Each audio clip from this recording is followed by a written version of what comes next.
Today we have updates on the Blitzchung situation. We dive into Rev Share across gaming, the success of Destiny 2 after its migration to Steam following freedom from Activision, Stadia's latest attempt to assuage latency fears, and far more. Hey everyone, and welcome to another episode of The Roundup. It's been a big week of news with a lot of stuff to cover, but before we get started, be sure to like, sub, and ring that bell. It really does help us out, and with that, let's get started. So first, an update on the Blizzard situation. Okay, in the last video, I talked about a protest done by the American University Collegiate Hearthstone team. In their game against Worcester Poly, the team held up a sign reading, "Free Hong Kong, Boycott Blizzard." Now, the AU team have since told US Gamer that no punishment has been forthcoming from TESPA, who are the Collegiate Hearthstone organizing body that are partnered with Blizzard. Now, to the contrary, the team actually announced that they've just received their next match schedule from TESPA as per usual. However, they did reveal that they plan to forfeit that match. They want to no longer compete with TESPA and don't want to play any Blizzard games. The team's statement reads, "We feel it's hypocritical for Blizzard to punish Blitzchung but not us." The response from Blizzard shows that as soon as the messaging is out of view of China, they don't care about political messaging. And this sure is a statement that will heap more pressure onto Blizzard, who are facing, well, serious fallout following the decision to dismiss Blitzchung after his protest. Now, this comes as well as Hearthstone commenter Brian Kibler recently announced that he's no longer going to be casting BlizzCon, and then caster Nathan Zamora also walking away. As of the time of publishing, we've yet to hear from Blizzard's leadership on this, which is crazy, bar just a statement saying that they're assessing the situation. Clearly, this is, it's a case of one decision for the US, another one for CN, and this situation really does just highlight that that is happening. Now, that's not all though, as we do have an interesting update from Tim Sweeney via Twitter. So, Epic Games were met with a bit of skepticism when they said that they would not ban players because of their politics. Now, in our last video, we explained the differences between a publicly and privately held company, and basically the differences of having public shareholders and not, and Tim pretty much just having the final word because of how his company is structured and how he is the largest shareholder. Well, when called out on the large 10% stake in his company, Tim said this: "That will never happen on my watch as the founder, CEO, and controlling shareholder." So basically, yes, this is Tim Sweeney saying that as long as he can cast his vote, Epic will do pretty much what he wants. And this is a very important statement for him to make because he, by extension, is directly coming out against the appeasement that Blizzard went with. And I've got to wonder what his partners at Tencent think right now. But of course, they are minority shareholders in the company, and it's a privately held company. Tim is not really susceptible to a lot of the same market pressures. It's not like Tim can do something unpopular, see the shareholder price or the share price dip, and then face a bunch of consequences. Basically, it's a private company. As long as the money's coming in, yeah, he pretty much has free reign to do what he wants. That's it for our Blizzard update. Hopefully we're going to get some sort of statement from them in the near future. Frankly, if Jay and Bobby stay quiet for much longer, it's really going to backfire on them. Okay, next up, it's time to talk about Rev Share. So this is a strange story. This is something that I thought just everyone knew, but IGN published this as a report. I mean, it's confirming exactly what I thought everyone knew, which was that the 30% Steam Rev Share is indeed industry standard. So if you weren't aware of that across other stores, do let me know. But yeah, it seems like IGN were really kind of stretching for this to be more newsworthy than it was. But anyway, the Epic Games Store, of course, elbowed into the spotlight by, as IGN's report puts it, hoovering up game exclusives and then taking a 12% cut as compared to Steam's default 30%. Now, the cuts that various game retailers take has also been a topic because of this. And the outcome of IGN's report, which involved reaching out to nearly half a dozen sources within the games industry as well as games retailers directly in order to get the actual numbers, is that Steam's 30% is not that out of the ordinary, which, again, I thought everyone knew. Now, let's talk about some numbers here. A lot of people, of course, by now know that Steam is a 30% rev share with revenue under 10 million, 25% after 10 million, and 20% after 50 million. And of course, everyone pretty much knows that Epic are taking a flat 12% rate, but then are also waiving the licensing fee if you use their engine. What's less known, though, is the other stores. So the Humble store takes 25%. That's comprised of 15 to Humble, and then 10 back back to charity or store credit. Then GOG.com are 30%, same goes for the Microsoft Store. The real outlier here is itch, which actually takes a rev split that is of the developer's choice.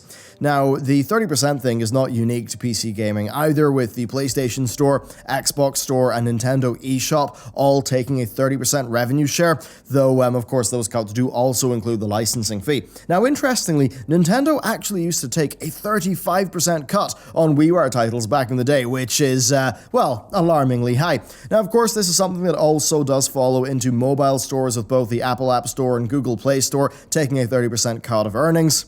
Well, of course, the real spicy thing there, given how the mobile market is that 30% will also apply to in-app purchases. So really, Apple and Google are making a large slice of the pie on those additional purchases, which really are the pillar of so many of those games. Physical stores are also pretty much falling in line with that cut, which is something that may surprise people. So yes, GameStop, Amazon, Best Buy, and Walmart are all a 30% share, which is the same as digital only, which is a little bit insane when you think just how much more cost like GameStop has than Steam, yet it's actually the same rev share. Now, that said, GameStop is able to do things like pre-owned sales, which Steam is not able to do. So there are some important distinctions there. So not a super groundbreaking story, but I suppose it's nice to spread awareness and have all the information be collated in one place. Now, sure enough, if you mention Tim Sweeney and Epic enough, the man will appear on Twitter, and that has happened. Tim took to Twitter to discuss the findings of the IGN report in a very Tim-like way. So he responded to a question on the Epic Game Store's lacking features, saying, "Please cut us some slack. The store is new and this stuff is complicated," accompanied by a picture of his copy of The Art of Computer Programming, which, is true, but maybe isn't really the way to communicate that.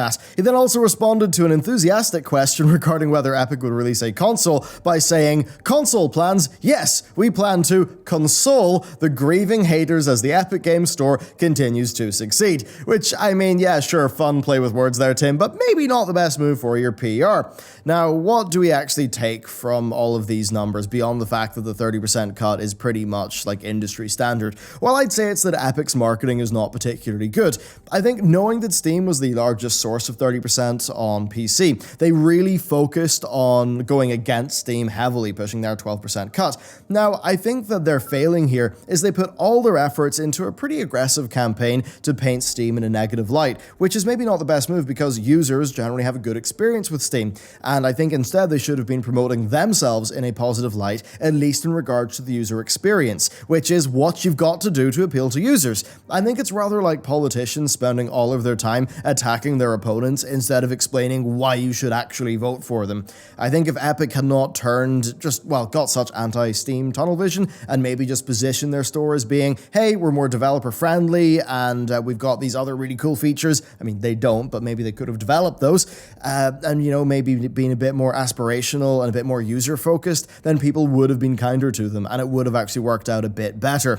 But I will hand one thing to them. When they did announce their 12% cut, they did say, 30% comes from physical retail, and there are just far fewer costs for digital distribution, and I think that fundamental does hold true. Next, though, Destiny 2. It's had a very big week since the launch of its Shadowkeep expansion and free-to-play New Light Edition. It's perhaps not surprising that the expansion and pseudo-relaunch would beef up the player base, but what's very interesting here is that it's prompted a reshuffle in platform hierarchy, maybe something that's been allowed for by cross-save with people moving to PC. So, PC used to be the smallest platform for Destiny 2.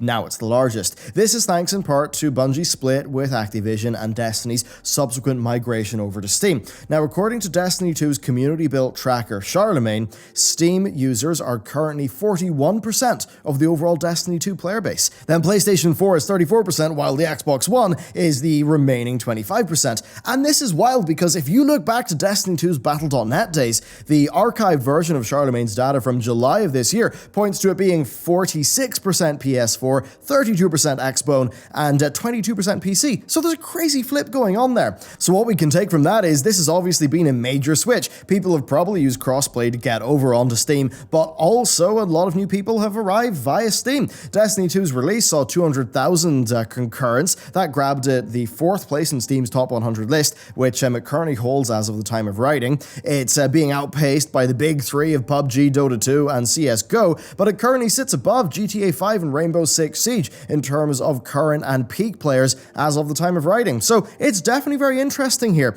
I'm keen to see how Destiny performs in the future and whether this is actually going to hold as its player base. The signs, I think, suggest that it will, though. The new expansions, no doubt, will have brought some old players back, and Bungie definitely do look set to capitalize on the newly bolstered player base through a year of seemingly core audience-focused updates. That's really the thing with Shadowkeep. Basically, Shadowkeep is not super innovative in terms of content. It reuses a shed load of stuff. I mean, they really cheaped out on that, but what they worked on was game fundamentals, Armor 2.0, the new artifact thing. Basically, they focused on systems that will appeal to the core audience. So it seems like if that's how they're going to, just do the next few years of Destiny, that could be quite a viable long-term proposition. Next, though, the trickle of Stadia news continues this week with some comments on how Google hope to combat lag and latency. So, Google's VP of Engineering, Majid Bakar, recently suggested that Stadia will offer a superior gaming experience to PCs and other console hardware in the future.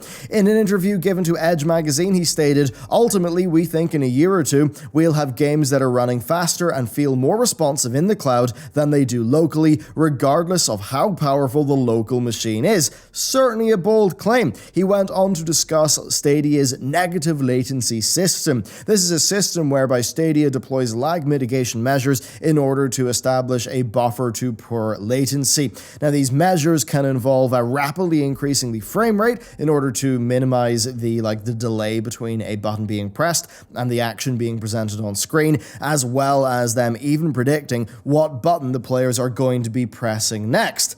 Now, the thing is, will this work on scale as it's deployed to homes? Who knows? I mean, it seems like this is, to be honest with you, it seems like this is a type of technology that could be applied locally via a piece of middleware. Maybe you'd see maybe an engine like Unreal or Unity actually adopt that, because it seems like if this was applied via a local software layer, now sure, there'd be a lot of work in that, but that it would just set Stadia back to fighting against its internet-based latency, because ultimately, yes, on local, you actually have a lot of latency with your display, just the various different signals in different places. So what he's saying is very interesting. I definitely do have doubts, and I've got to imagine that if Stadia got that good, we would see more software layers sort of appearing on PC to sort of tackle that. I mean, certainly though, if you look at the absurd latency on an Xbone, I mean, man, it is the button-to-pixel latency in those as tested by Digital Foundry actually blew me away with how bad it was. So,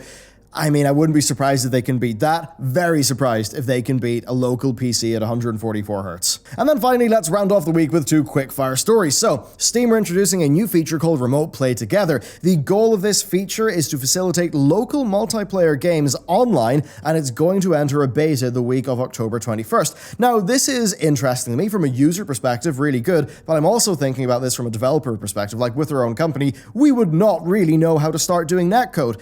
But we could probably do local multiplayer. So I'm thinking with a system like this, would it actually make it a lot easier for indie devs to, do what would traditionally be a really fun local multiplayer game, but just deploy that online? If so, that would really be an incredible feature for Steam to offer to developers. And then finally, some numbers. I just wanted to mention COD Mobile here because it was responsible for an Activision Blizzard stock rally. Now, of course, the stock's a bit more iffy now, but basically, it got 100 million downloads and $18 million in spending in its first week. That's outpacing Mario Kart Tour and also severely outpacing the mobile versions of Fortnite and PUBG in terms of their first weeks, especially having significantly more signups. And that really does show that, it shows that market is super important, and one of the areas where that market is growing the most is indeed China. And that does make you think a little bit more about what Blizzard are doing there. I guess being a publicly traded company, if a lot of their stock price is going to be hedged based on expectations of growth that's mainly expected to be driven by China,